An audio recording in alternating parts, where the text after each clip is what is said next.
Well, that was a nice break and a very satisfying ceremony. And now we're back to inching our way toward the final page of the Madhya Lila. And it's going to take quite a determined drive to get there. So I'm going to start up again where we left off at Madhya Lila, chapter 24. We're taking up at text 334. And of course, after yesterday with the Atmarama verse, which is very technical, kata, with a payoff at the end, this has a lot of relevance to our lives in going through the discussion of deity worship and Pañca-tattva in general. Don't you agree? Yes. So, are you all ready? Would you like to commence? Okay. Also describe deity worship, wherein you should offer food to Krishna at least 5 times daily, and in due time place him on a bed. You should also describe the process for offering arti and the worship of the Lord according to the list of 5, 16, or 50 ingredients. The 5 ingredients for deity worship are: 1, very good scents; 2, very good flowers; 3, incense; 4, a lamp; 5, something edible. Just a quick comment is one of my missions in life. I had given a paper to the manager when I was part of the North American executive committee in some years ago. 2 pet peeves I have. One was too much incense billowing in the temple. And I had made a proposal that when we offer incense, then we take it outside so people can take advantage of it and the devotees are not overloaded with smoke. There's a lot more to say about that. That has to do with the history of Buddhists getting lung cancer by being exposed to a lot of incense smoke in close places. But I won't go into that now. But the other one is offering flowers. It's an offense to offer flowers that don't have scents. At ISV, we made a resolution a couple of decades ago that we'd only offer gardenias because they're one of the number 1 flowers on the planet Earth, and they're guaranteed to have scent. Sometimes we see that people offer flowers that don't have any scent, and that's not the worst of it. After they offer a flower to Krishna with no scent, then they take it to 40, 50, 100 people, thrust it in their nose, and then they come up empty with nothing. And so I suggest it's a place to splurge, plant what you have to, but get flowers that are, as Prabhupada writes here, they have very good flowers. And Prabhupada once said that the real opulence in deity worship is the quality of the flowers.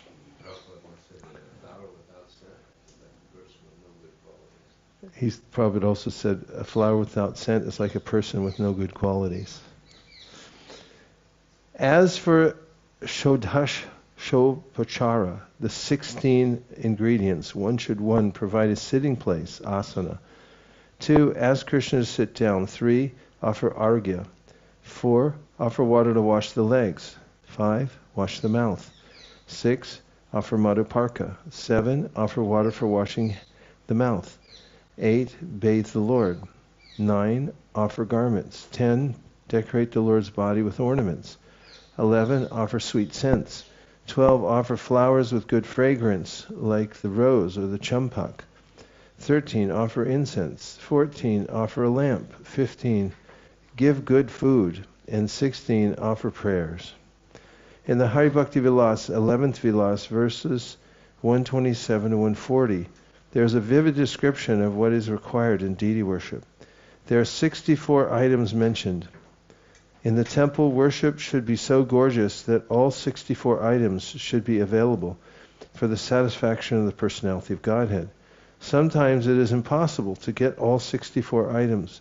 Therefore, we recommend that at least on the first day of installation, all 64 items should be available. When the Lord is established, worship with all 64 items should continue as far as possible. The 64 items are: 1. There must be a big bell hanging in the front of the temple room so that whoever comes in the temple room can ring the bell. This item is called Prabodhana, or offering oneself submissively to the Lord. This is the first item. 2. The visitor must chant Jai Shri Radha Govinda or Jai Shri Radha Madhava when he rings the bell. In either case, the word Jai must be uttered. 3. One should immediately offer obeisances to the Lord, falling down like a stick. 4. There must be regular Mangal Artik in the temple during the early morning, an hour and a half before the sun rises. 5. There must be an asana, a sitting place before the altar. This asana is for the spiritual master. The disciple brings everything before the spiritual master, and the spiritual master offers everything to the Supreme Personality of Godhead. 6. After Mangal Artik, the deity is supposed to wash his teeth by using a twig. Therefore, a twig must be offered. 7. Water must be offered for washing the deity's feet. Argya, 8, should be offered. 9. Water for Achmana should be offered. 10. Madhu Parka, a small bowl containing madhu, honey, a little ghee, a little water, a little sugar, yogurt, and milk should be offered. This is called Madhu Parka Achmana. 11. One should place wooden slippers before the Lord. 12. One should massage the body of the Lord. 13. One should massage the body of the Lord with oil. 14. With a soft, wet sponge, one should remove all the oil smeared over the Lord's body. 15. One should bathe the Lord with water in which nicely scented flowers have been soaking for some time. 16. After bathing the body of the Lord with water, one should bathe him with milk. 17. One should bathe him with yogurt. 18. Then one should bathe him with ghee. 19. Then one should bathe him with honey. 20. Then one should bathe him with water in which sugar has been dissolved. 21. Then one should wash the deity with water and chant this mantra. Chintamani prakara sadmasu kalpaviksha laksha vriteshu surabhirabhipalayantam lakshmi sahasra shata sambrama sevyamana govindamadi purusham tamaham bhajami. 22. One should dry the entire body of the Lord with a towel. 23. New garments should be put on the Lord's body.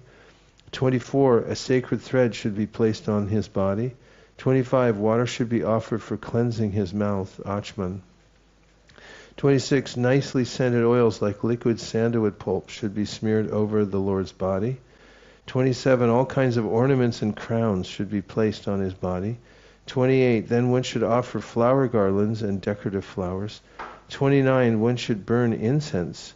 30. Lamps should be offered. 31. Precautions should always be taken so that demons and atheists cannot harm the body of the Lord. 32. Food offerings should be placed before the Lord. 33. Spices for chewing should be offered. 34. Betel nuts should be offered. 35. At the proper time there should be arrangements so that the Lord may take rest in bed. 36. The Lord's hair should be combed and decorated. 37. First-class garments should be offered. 38. A first-class helmet should be offered. 39. The garments should be scented. 40. There should be kaustuba jewels and other ornaments offered. 41. A variety of flowers should be offered. 42. Another Mangal Artik should be offered. 43. A mirror should be offered. 44. The Lord should be carried on a nice palanquin to the altar. 45. The Lord should be seated on the throne. 46. Again, water should be given for the washing of his feet. 47. Something again should be offered for eating. 48. Evening artik should be offered. 49. The Lord should be fanned with a chamra fan, and an umbrella should be placed over his head. 50. The Hare Krishna mantra and approved songs should be sung. 51. Musical instruments should be played. 52. One should dance before the deities. 53. One should circumambulate the deity. 54. One should again offer obeisances. 55. One should offer different types of prayers and hymns to the Lord's lotus feet. 56. One should touch the lotus feet of the Lord with one's head. This may not be possible for everyone, but at least the pujari should do this. 57. The flowers offered on the previous day should touch one's head. 58. One should take the remnants of the Lord's food. 59. One should sit before the Lord and think that he is massaging the Lord's legs. 60. One should decorate the Lord's bed with flowers before the Lord takes rest. 61. One should offer one's hand to the Lord. 62. One should take the deity to his bed. 63. One should wash the feet of the Lord and then sit him on the bed. 64. One should place the Lord on the bed and then massage his feet.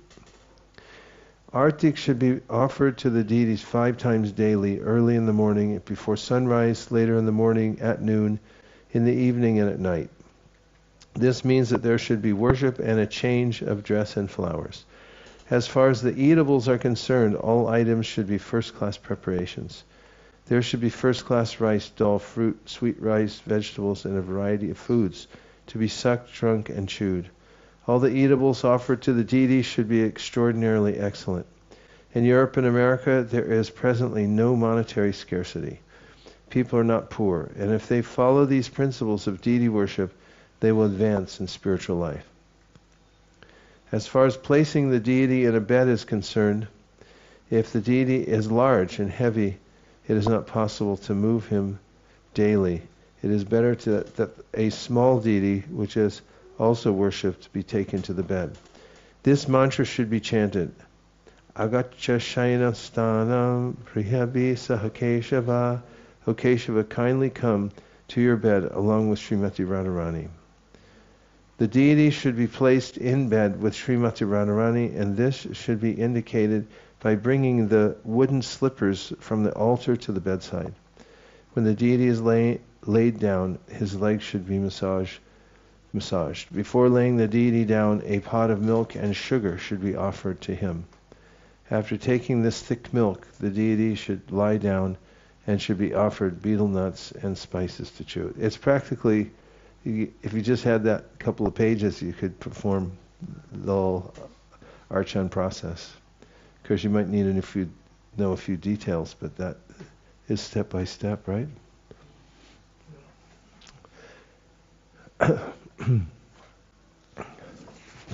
The characteristics of the deities should be discussed, as well as the characteristics of the Shalagram Shila. You should also discuss visiting the deities in the temple and touring holy places like Vrindavan, Mathura, and Dwarka. You should glorify the holy name and explain that one must carefully give up offenses when chanting the holy name. You should also describe the symptoms of a Vaishnava and explain that one must give up or nullify all kinds of seva aparad, offenses in deity worship. The devotee should always be very careful not to commit the 10 offenses when chanting the Hare Krishna mantra. If a devotee very strictly follows the methods of deity worship, he will naturally and quickly become a pure Vaishnava. A pure Vaishnava has unflinching faith in the Lord, and he does not deviate at all. He is always engaged in perfect deity worship. One should also note the specific offenses against deity worship. These are mentioned in the Skanda Purana, Avanti Kanda, spoken by Vyasadeva himself. One should liquidate all kinds of offenses. The Shalagram Shila should be worshipped with tulsi, where a sufficient quantity of tulsi leaves are available. Worship of Shalagram Shila should be introduced in all ISKCON temples. Shalagram Shila is the form of the Lord's mercy.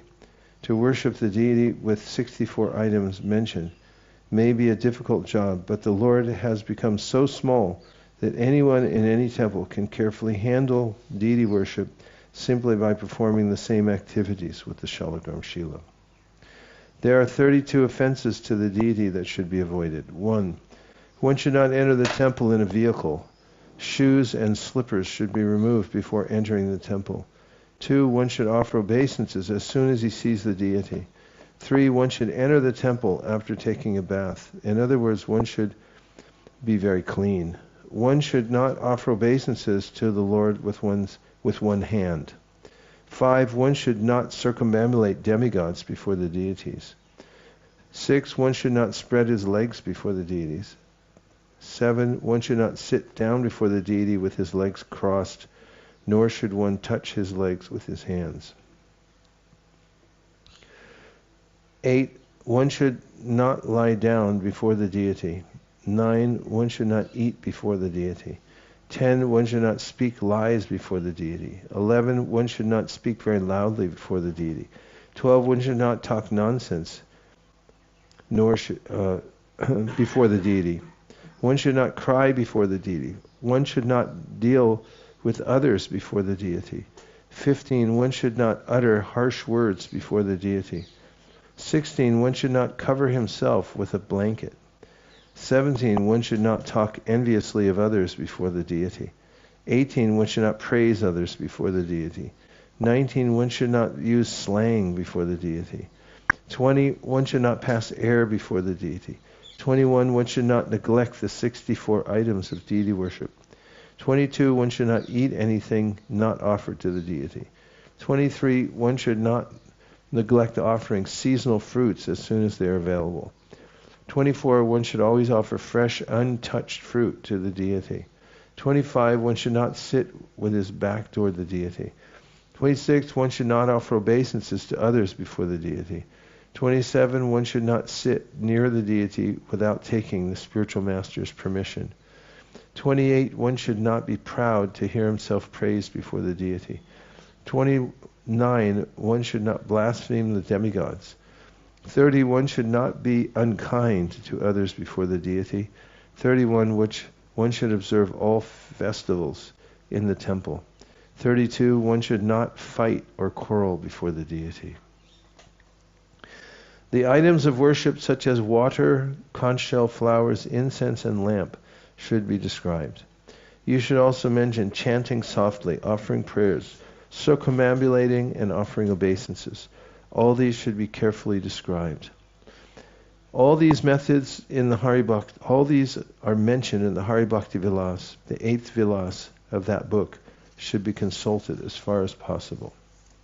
Other items you should describe are the method of performing purashcharana, taking Krishna prasadam, giving up unoffered food, and not blaspheming the Lord's devotees. You should describe the symptoms of a devotee, how to associate with devotees, how to satisfy a devotee by rendering service, and how to give up the association of non-devotees. You should also explain the value of regularly hearing the recitation of Śrīmad-Bhāgavatam. You should describe the ritualistic duties to be performed every day. And you should also describe the fortnightly duties, especially how to observe the fortnightly Ekadashi fast. You should also describe the duties to be observed every month. And you should especially describe the observance of ceremonies like Janmashtami, Ram-Navami, and Nrsimha Chaturdashi. Ekadashi, Janmashtami, Vaman, Dwadashi, Ram-Navami, and Nrsimha Chaturdashi, all these should be described. You should recommend the avoidance of mixed Ekadashi and the performance of pure Ekadashi.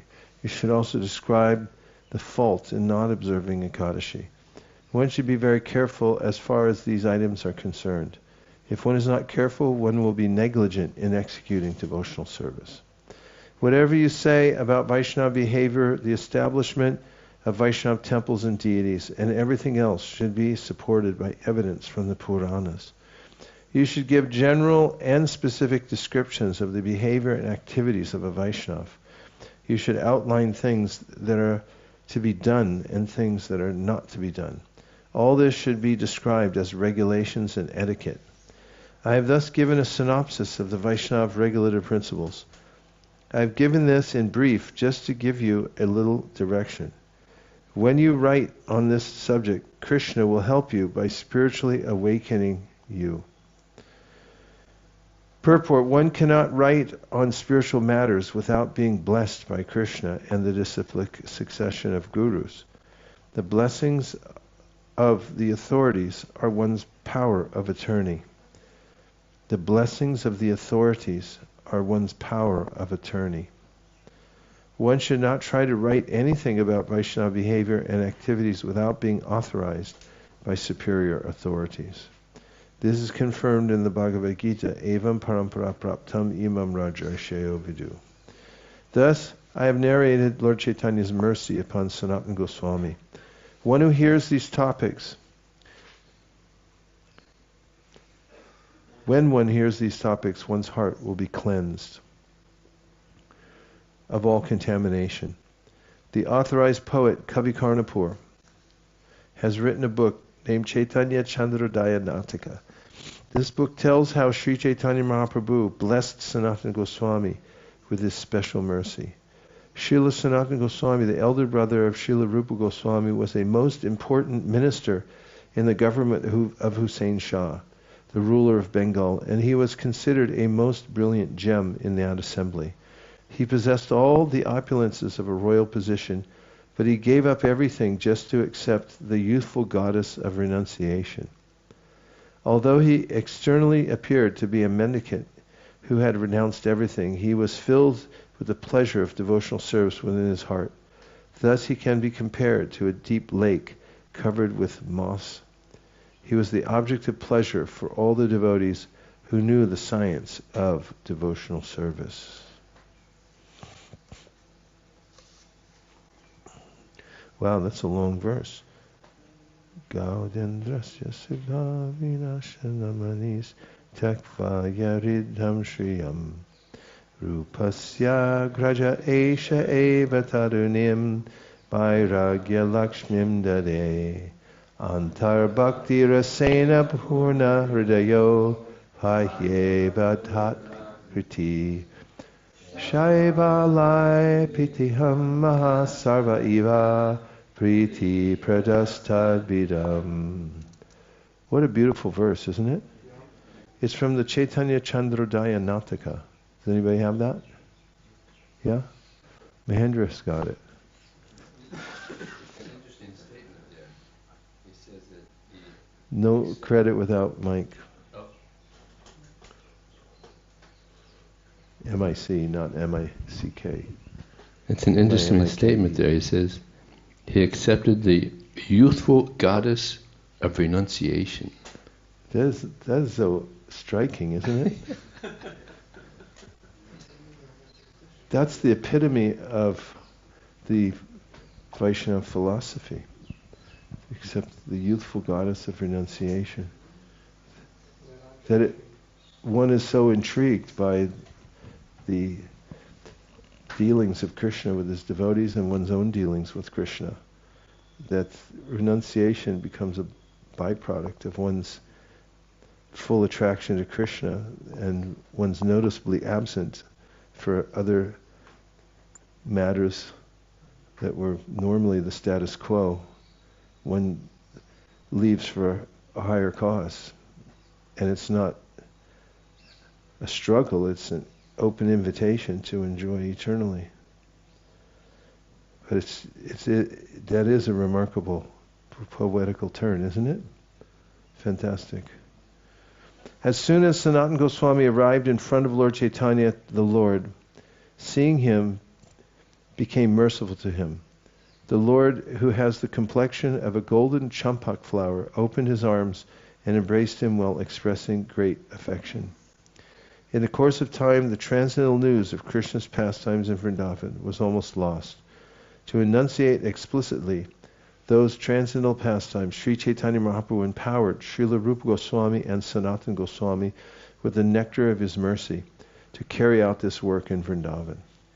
I have thus explained the mercy bestowed on Sanatana Goswami by Sri Chaitanya Mahaprabhu. If one hears this description, all moroseness in the heart will diminish. By reading these instructions to Sanatana Goswami, one will become fully aware of Lord Krishna's various expansions and the process of devotional service according to the regulative principles and spontaneous love. Thus, everything can be fully known. By reading these instructions, a pure devotee can understand love of Krishna, the mellows of devotional service, and the conclusion of devotional service. Everyone can understand all these things to their ultimate end by studying these instructions. The conclusion of these instructions can be known to one whose life and soul is the lotus feet of Sri Chaitanya Mahaprabhu Nityananda Prabhu and Advaita Prabhu, praying at the lotus feet of Sri Rupa and Sri Raghunath, always desiring their mercy. I, Krishnadas, narrate Sri Chaitanya Charitamrita, following in their footsteps. Thus end the Bhaktivedānta purports to the Sri Chaitanya Charitamrita Madhya Lila, chapter 24, describing the Atmarama verse and the Lord's mercy upon Sanatana Goswami. Bravo! Bravissimo! Halo! Halo! Jai! Jai! Dhanya! Dhanya!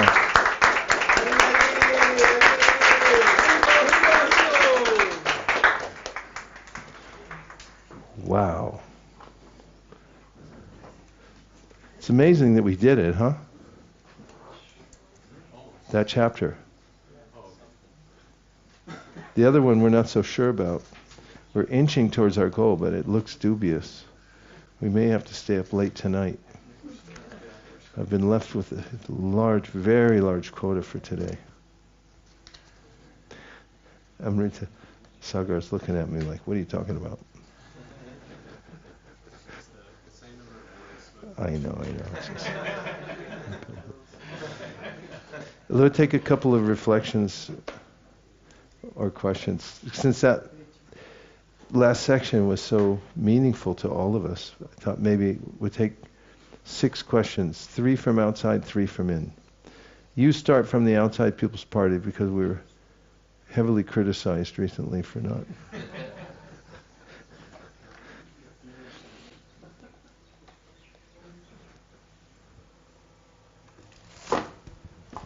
Hare Krishna Maharaj, thank you for the readings. I was really enthused reading these descriptions, the process of deity worship.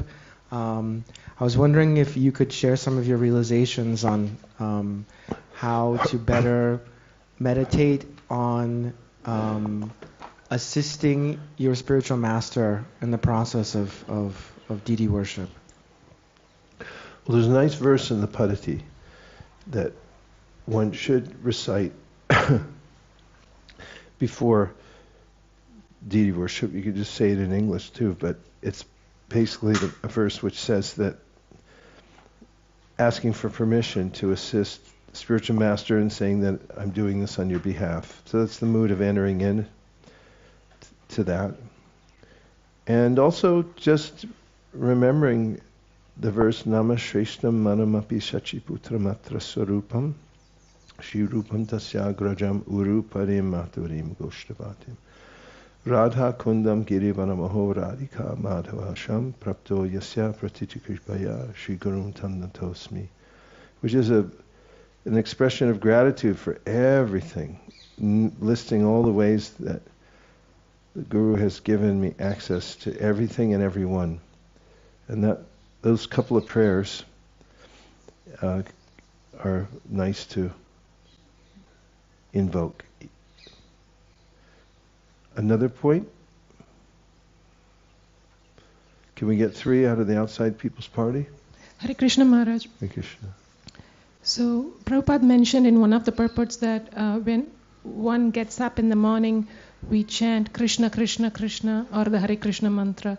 Do you chant any other prayers other than that? I do. As soon as I wake up, first thing I do is I say Prabhupada's praṇāma. It goes, namo viṣṇu-pādāya kṛṣṇa-preṣṭhāya bhū-tale śrīmate bhaktivedānta-svāmin iti nāmine namaste sārasvate deve gaura-vāṇī-pracāriṇe nirviśeṣa-śūnyavādi-pāścātya-deśa-tāriṇe Jai Śrī-kṛṣṇa-caitanya Prabhu Nityananda Śrī-Advaita Gadadhara Śrīvāsādi-gaura-bhakta-vṛnda Hare Krishna, Krishna Krishna, Hare Hare, Hare Rama, Rama Rama. Jayati jana-nivāso devakī-janma-vādo yadu-vara-pariṣat swara-dor-bir-asyana-dharma sthira-cara-vṛjina-ghnaḥ su-smita-śrī-mukhena vraja-pura-vanitānāṁ vārdiyān kāma-devam. I say all those before I swing my legs out of the bed. And then before I put my right foot on the floor, I say, O Mother Bhumi, please forgive me for stepping on your surface. And then as soon as I have 2 feet on the floor, I say, thank you, Srila Prabhupada. And then whoever I feel gratitude for, at that time, I start saying thank you to them.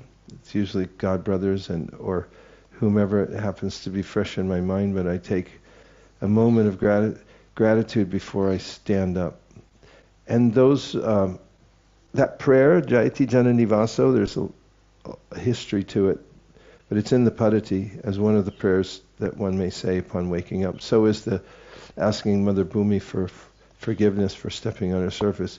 It adds something special, a reminder of how good she is to us and how abundant the world is, that my Mother Bhumi, please forgive me for stepping on the surface, and also treading lightly, being careful wherever we go. So those are what I say when I wake up in the morning. Hare Krishna. There was 3 verses from the Chaitanya Chandrodaya Natak that were given, and I thought one thing that caught my eye was that in the first source, instead of describing, the translation says Srila Sanatana Goswami. It's about him and the instructions he received, but in the Sanskrit it says Rupasya Agraja, and it refers to him in relation to Rupa Goswami as opposed to just saying Sanatana Goswami directly. So I thought that was interesting. I don't know what the context. This verse is pulled from the Natak, so I don't know if the context is different there. But Mahendra wants to comment on that. It says all the brothers. It says all the brothers. Just say it. Say it. The older brother of Rupa.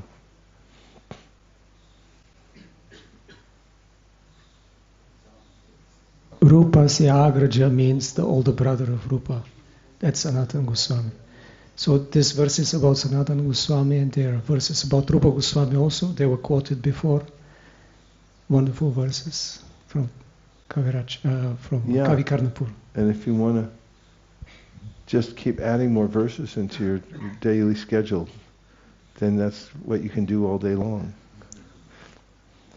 Okay, was that 3 from the outside People's Party? Yes? Okay, now we have 3 from the inside People's Party. Ekachakra and then Vijay Prabhu. I was thinking about Sanatana Goswami. He's so enthusiastic, so highly qualified, very determined, and he receives this incredible teaching, the blessings of Mahaprabhu, direct order of service, and then a little later on he decides to commit suicide. I was wondering what we can learn from that episode.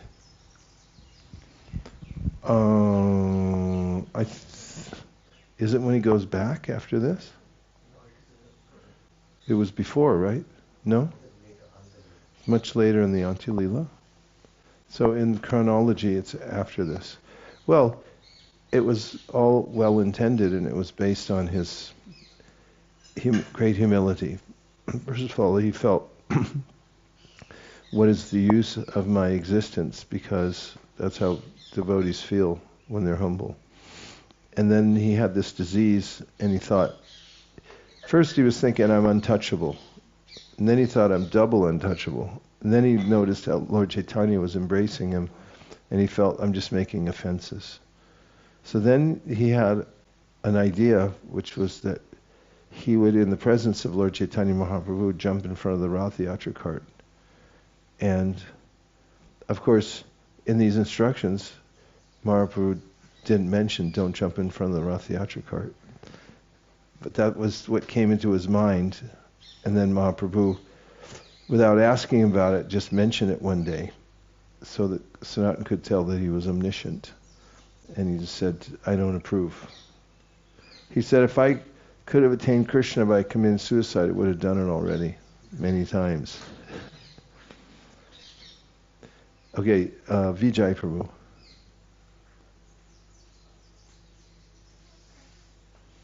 So you can take from it, don't commit suicide. It's not very nice. I was just thinking how nice that is, that you're offering, or begging for forgiveness to Mother Bhumi, and this prayer. Can you explain this prayer? That Jayati jana-nivāso is written, was spoken by Shukadeva Goswami, and Vishwanath Chakravarti Thakur says that, and of course the verse, it says, Jayati jana-nivāso, Krishna walks among the people, jana-nivāso, devakī-janma-vādo. It is said that he's the the son of Devaki and Vasudeva, because he's not really. They say that. devakī-janma-vādo.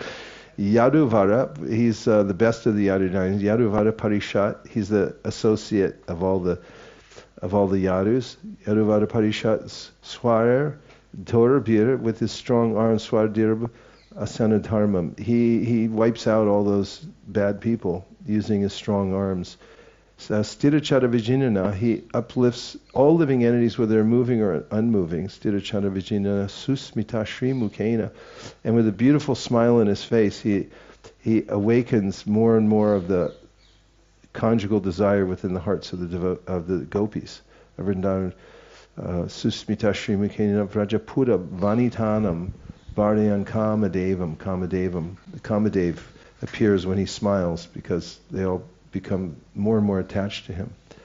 So the first word, jayati, is written in the present tense as Vishnu Chakravarti Thakur, and he said, this verse is for all those who miss the Leela and think, why? How could I have missed it by 5,000 years? Why couldn't I have been here? And it's a reminder, he's saying by writing in the present tense that no, he's still here. He's there present in the vibration of the Śrīmad-Bhāgavatam, and you can take as much advantage now of Krishna's presence as you could have when he was there on the planet. As anugrahaya bhaktanam manusham deham ashita vajite tadrashi kridha yashutva parobhavet, which means that he definitely gave us something to talk about after he was here, and talking about him after he was here is in present tense. It's the same thing as being here at the same time. There's no difference. So it was an encouragement to all those thinking, I missed it. He's like, you didn't miss it. It's going on right now.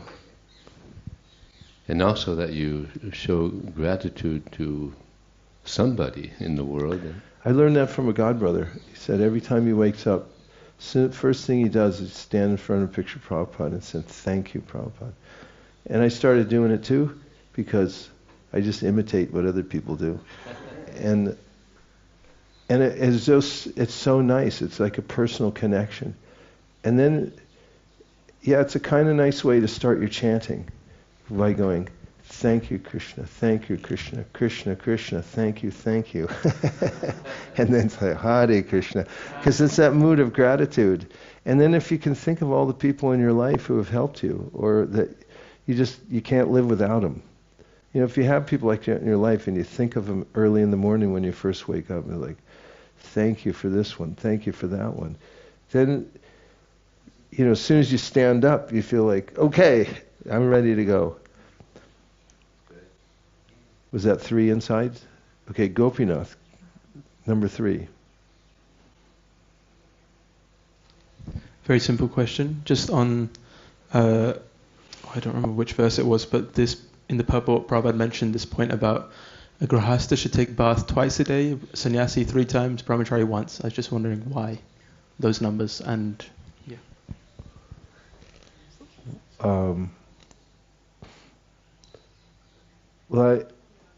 the sannyasis, the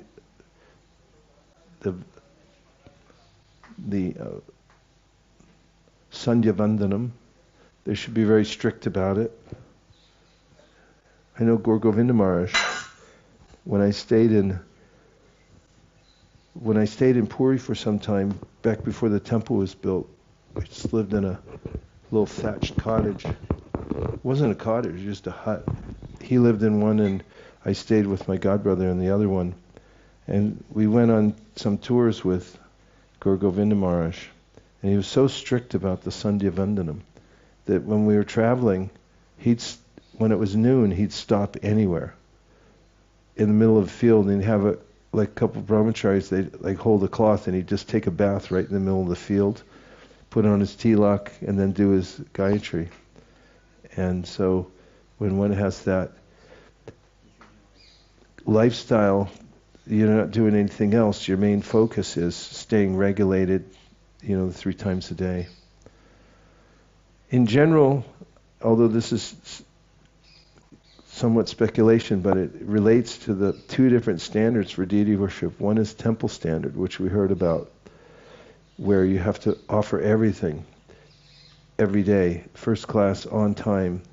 Whereas at home, the home standard, according to our padditis, is more relaxed, and it doesn't have to be as precisely on time, because in family life, when there's work, there's kids and so forth, if you try to stay on a schedule like that, then you'll run everybody ragged. But if you have a schedule in which it accommodates everybody's movements during the day, then the deity becomes the head of the household and everyone gets purified. So, and brahmacharis, they're just supposed to work hard all day like slaves and take one shower at night.